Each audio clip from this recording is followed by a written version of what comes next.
Welcome in Karibuni to Aram of Zanzibar. Today I'm going to share with you how I make this famous, delicious Black Forest cake. I'm going to start with my cherry filling. I am using frozen cherries. You could use canned ones, or if you have fresh, that's much better.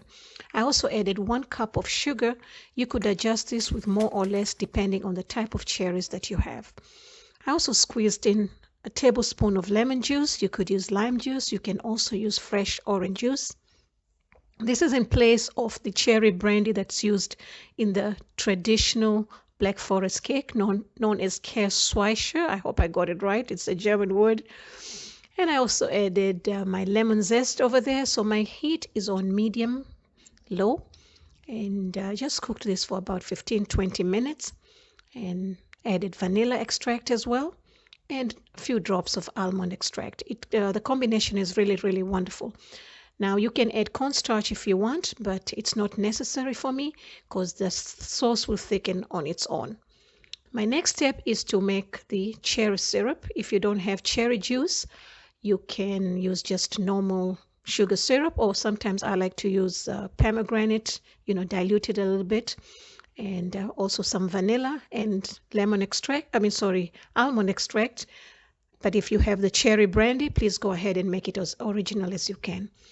So for my sponge, I got some sugar, eggs, flour, cocoa powder, cinnamon powder, butter, melted butter, almond extract, and vanilla. And I have used these cups for my measuring today. I'm going to start by greasing my pans. I've got 3 8-inch round pan. So I'm greasing them with the shortening. You can use butter, you can use oil, or you can also use parchment paper. And also I like to sift all my dry ingredients. So my flour and cocoa powder. Today I am using Hershey Extra Dark Limited Edition, but you can use any cocoa powder that you like. And the cinnamon powder, which is a personal choice.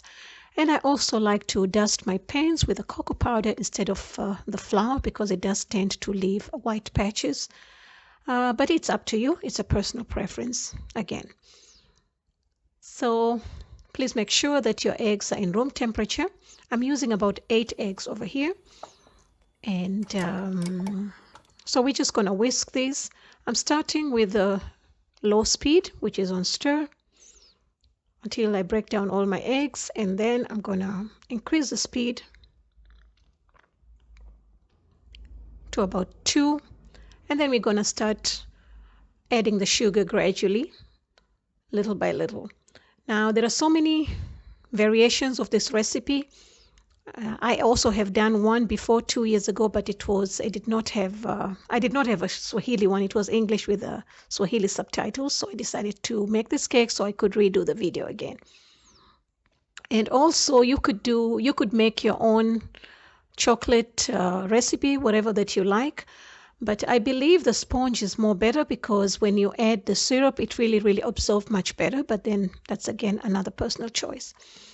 So once your eggs have come to this stage, you can add the vanilla. I added the vanilla about extract and a little bit of almond extract.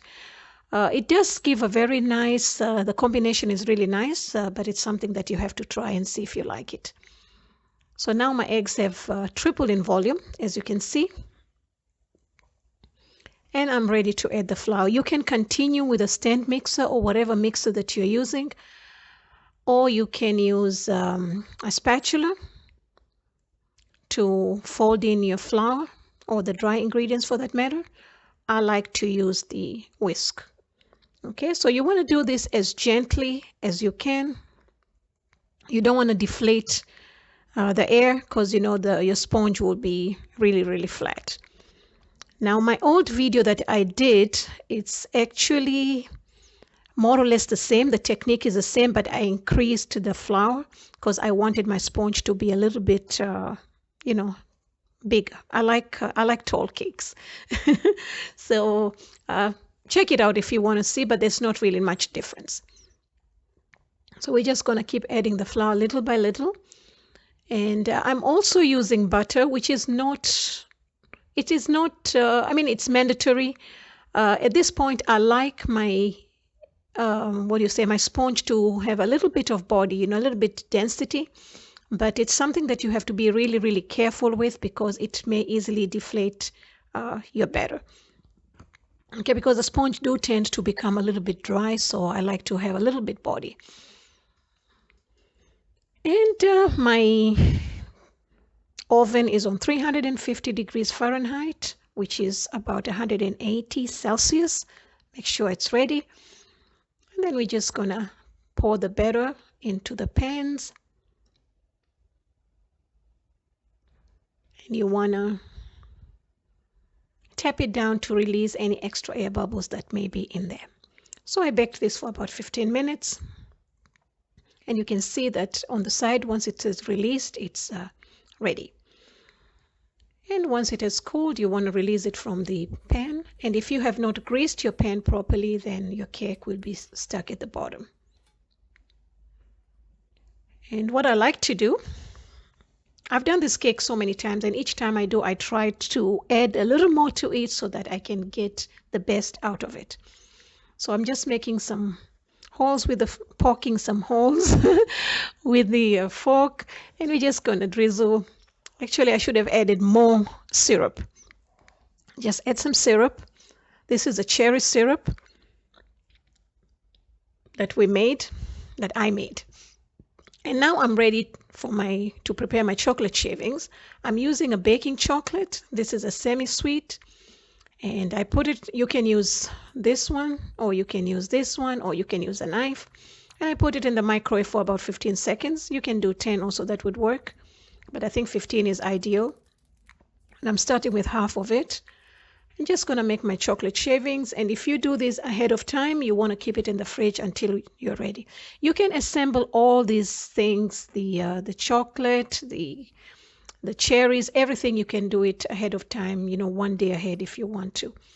And your chocolate shavings can be as big or as small as you want. Be careful with a knife. Don't attempt to do this if you're not good at it. All right, so now we're going with a heavy whipping cream. Please make sure that your cream is cold and whatever utensils you use are really, really cold to get the best heavy whipping cream. All right, and I'm using 3.5 cups. You can use any amount. There's no specific measurement for this. And I'm using also 3 tablespoons of powdered sugar. So you can add more or you can do less, however you like it. And the process for this, it shouldn't take more than 5 minutes to get the really, really good consistency. So I also added vanilla extract and also a little bit of almond. So that's it. You don't want to do any more than this because you'll get some butter and some buttermilk. All right. And then like this, you're looking for something like this. All right. So now I'm ready to assemble my cake. And I'm adding more cherry syrup because I did it at the top. Now I'm doing at the bottom. Okay, so like I say, if you're using a sponge cake, it will absorb more. But if you're just using any other cake, it might not give you the same results, but then the flavor will also be different. Okay, so you just want to spread the whipping cream, and then I'm making a border.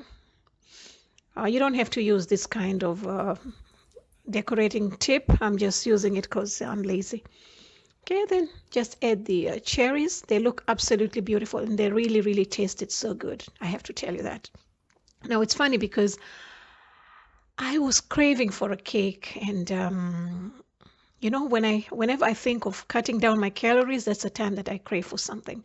So I was thinking of something that's much lighter and guilt-free, and I think this worked. And also I wanted to make it because I wanted to redo the video because my last video was not really well done, I think. I didn't like the way it turned out, but I just put it out there. All right. So now I've done my second layer of the cake. You can do 2 layers like this. It's okay. You don't have to do 3. But I love tall cakes. They really look nice. Really, really sexy. Okay, so now is another. So the measurement that I used for the cherries were just enough for 2 layers of cake. I mean 3 layers, but of course you fill it up only two on two. Okay, and also the heavy whipping cream was just enough for this type of decoration. So if you don't want to do too much, you may cut it down to three cups or 2.5 cups of heavy whipping cream. Okay, so we add a little more cherry sauce, syrup, and that's it. And then we're just gonna cover the cake with a heavy whipping cream. You don't have to decorate it this way. You can do it however you like it. There's so many variations out there. And I try to do something different every time I make this cake. Okay, so I just start with the top, spread it nicely. Now I'm basically crumb coating my cake, is to cover the crumbs, especially when you have a dark cake, looking cake like this, you don't want the crumbs to show. They don't look very nice. All right, so, and it doesn't have to look very neat at this stage because it's just a crumb coat. Right? You just want to cover it well.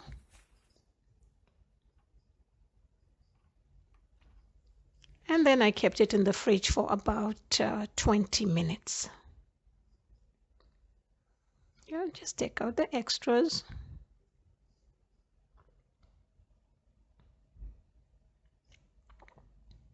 Now there's a beautiful story behind this cake, but I chose not to talk about it because there's so many German words that I cannot pronounce. So if you want to know more about it, you can read it on my blog. Okay, so in the meantime, while my cake is in the fridge, I melted the rest of the chocolate and I'm just coating my cherries. Then I kept the cherries in the freezer. Okay, so now I'm ready to finish my cake. We're just going to dress this baby up. And you want to put as much cream as you can because we're going to remove all the extras, because that's going to be much easier than, adding too much cream, all the time to cover up all the black patches or whatever. Okay, so I'm not very good in explaining when it comes to decorating. I'll probably just put some music and you guys just watch it, but I'm trying. All right, so I covered it as much as I could.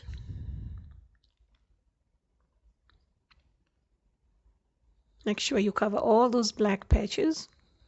Sometimes I do leave them too. And now I'm using my benchmark scraper. I put it in warm water. And also I wiped it with a clean towel. You don't want any water. And then you're just going to run it through your cake quickly. Okay, make sure it's not too hot because it will wipe up all your your cream.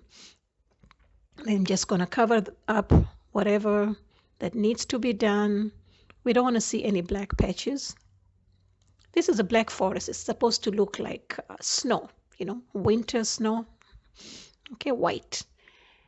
And for the second time, I did not put it in the hot water because my scraper was still a little bit warm. And then I did the top. So now I'm drizzling the chocolate ganache. You don't have to do this if you do not want to do this kind of decoration, cake decoration. But if you do want, I do have an old video, but I will post another video which I just did with this cake as soon as I'm done with this video. All right. Yeah, so I'm just spreading my chocolate ganache. And if you have done it ahead of time, you want to melt it. Put it in the microwave to make sure that it's light. It's not too thick because it's going to have a problem for it to drip. Like my earlier video, I had that problem. My chocolate ganache was way too thick. So now I'm just finishing my whipping cream, just doing some few decorations on the top. It does look like, I think. Let's see how it's going to look like a black forest. And then my chocolate shavings, which I love. They look so gorgeous. Yeah, it does look like a black forest. It's winter, snow, and the black, the forest, which is black. All right. And then I like to add my cherries. You can use any cherries that you want. And then I also drizzled the cherries syrup that I had left over to add some extra nice deliciousness.